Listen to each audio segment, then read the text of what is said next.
કે હું જ્યારે સેવા કરવા જાઉં પ્રભુની, કે ટહેલ કરવા જાઉં, અપરસ કરું, ત્યારે મને થાય કે મારામાં રતિ ભાવ છે, મારો કષ્ટ મારા ઇન્દ્રિયોનો, મારા મનોરથનો, મારા આત્માનો એ ભોગ કરે. સમર્પણ તો સાંભળ્યાનું સાચું, આપણે સમર્પણ કરવાનું છે. એટલે આપણા માટે ત્યાં કહ્યું અસમર્પિત વસ્તુ નામ તસ્માત વર્જનમાં છે. પ્રસાદ લેવાની વાત નથી કરી ત્યાં, અસમર્પિતનું સેવન ન કરવું. અને પ્રસાદ ક્યારે બને કે તમે જ્યારે પોતાની સત્તાની વસ્તુ ઠાકોરજીને ધરો, સમર્પણ કરો, એ જ્યારે આવે એને પ્રસાદ કહેવાય. ગમે તે ભગવાનને ધરો, ગમે તે ત્યાંથી લઈ આવે, ગમે તે લઈ આવે, એ નૈવેદ્ય કહેવાય. એ પ્રસાદ એટલે જેને કૃપારૂપ પ્રસાદ કહેવાય ન કહેવાય, એ મહાત્મ્ય જ્ઞાનનો પ્રસાદ કહેવાય.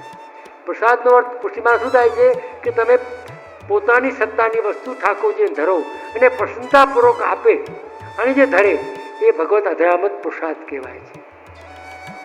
જેમ પતિ કોને કહેવાય? જે બાબાએ કહ્યું ને કે દરેક વ્યક્તિ પતિ છે, કોઈને કોઈનો પતિ છે ને, પણ આપણો પતિ કોને કહેવાય? જેને આપણો હાથ પકડ્યો હોય. તો સમર્પણ આપણા પતિને થાય ને, કે દરેક પુરુષો છે પણ દરેક પતિ નથી હોતા આપણા. તો દરેક પુરુષો સમર્પણ થાય. તો આપણે શું કરીએ છીએ કે પોતાના પતિ, પોતાના ઘરના ઠાકોરજીને સમર્પણ કરીએ તો એ આપણું દાસત્વ, આપણું પતિત્વ, આપણું અસ્તિત્વ, આપણું પતિવ્રતા ધર્મ થયો કહેવાય. એને પુષ્ટિ માર્ગી કહેવાય. દાસ તો બન્યા આપણા ઠાકોરજીના, અને ભક્તિ કરી આજે જ જગાય તો ના ચાલે. જેમ આપણો કોઈ નોકર હોય પગાર આપણે આપીએ, અમારે ત્યાં ખવાસ હતો એવો મારા કડીમાં, પગાર હું આપું. એ જમાનામાં 150 રૂપિયા પગાર મોંઘો કહેવાય. પગાર હું આપું, હું જ્યારે કપડાં પહેરું, હું સ્નાન કરું ત્યારે હોય નહીં, મારા ભાઈઓની સેવા કરે.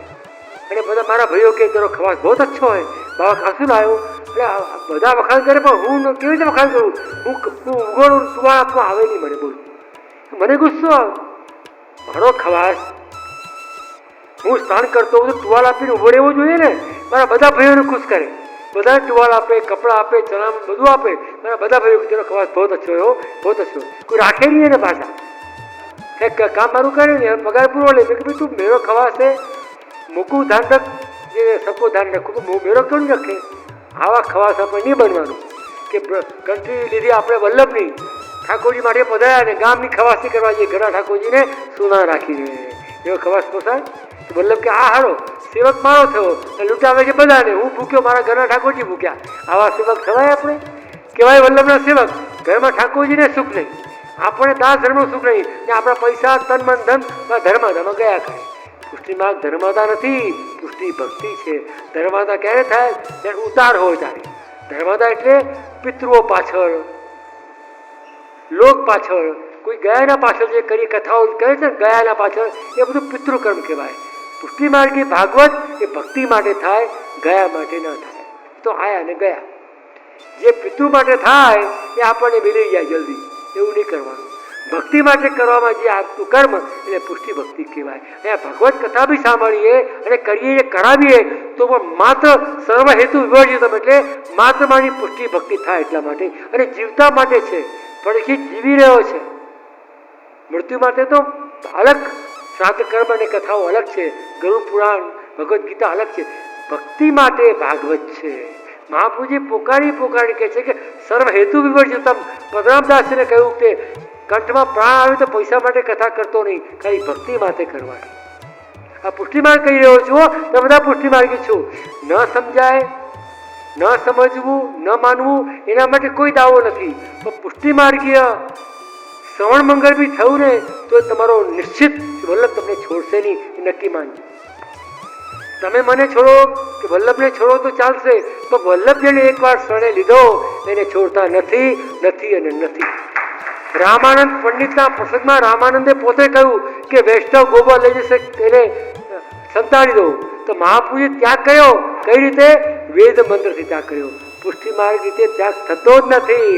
અને પાછો જલેબી જ્યારે શ્રીનાથજી આરોગ્ય છે ત્યારે શા માટે આરોગ્ય છે? વલ્લભે ત્યાગ કર્યો તો હવે આરોગ્ય નહીં, પણ શ્રીનાથજીને વલ્લભે સોંપ્યો છે એટલે આરોગ્ય છે. અહીંયા મીઠી મધુરી પરીક્ષા છે શ્રીનાથજીની કે હું જે વ્યક્તિને શરણે લઉં અને આપને સોંપું ત્યારે જોઉં છું આપ શું કરો છો.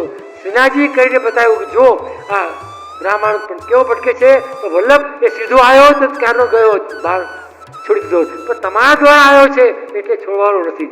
એ યાદ રાખજો. ઘણા કથાકારો બોલે છે શ્રીનાથજીએ વલ્લભનો પક્ષ ના લીધો, જીવનો પક્ષ લીધો. એ જીવ પક્ષ લેવા જેવો છે? જીવ તો પોતે પોતાનો ઉદ્ધાર સીમા છે એ સમજતો નથી. એ શું પક્ષ લેવાનો છે? શું લાગે? આપણું પોતાનું કલ્યાણ સીમા છે એની આપણને ખબર હતી તો કથા કરાવવી પડે છે, સાંભળવું પડે છે. એટલે અહીંયા મહાપ્રભુજીનો પક્ષ શ્રીનાથજી લીધો છે કે તમે જેને સોંપશો વલ્લભ એને હું ક્યારેય નહીં છોડું. તો આજે અહીંયા આપણે 3 શ્લોક સુધી લઈ રહ્યા છીએ અને આવતીકાલે 4થા શ્લોકથી આગળના 3-4 શ્લોક લઈશું. અને આ 3 દિવસ એક વાત યાદ રાખજો, આ 3 દિવસ એવું ચક્ર ફરી રહ્યું છે કે તમારા પાસે ઘરમાં કે બહાર કોઈ ફોન નહીં આવે, ખરી વાતો સાંભળવા નહીં મળે અને કંઈ બી તમારા માટે શુભ અને આનંદ રહેવાનો છે.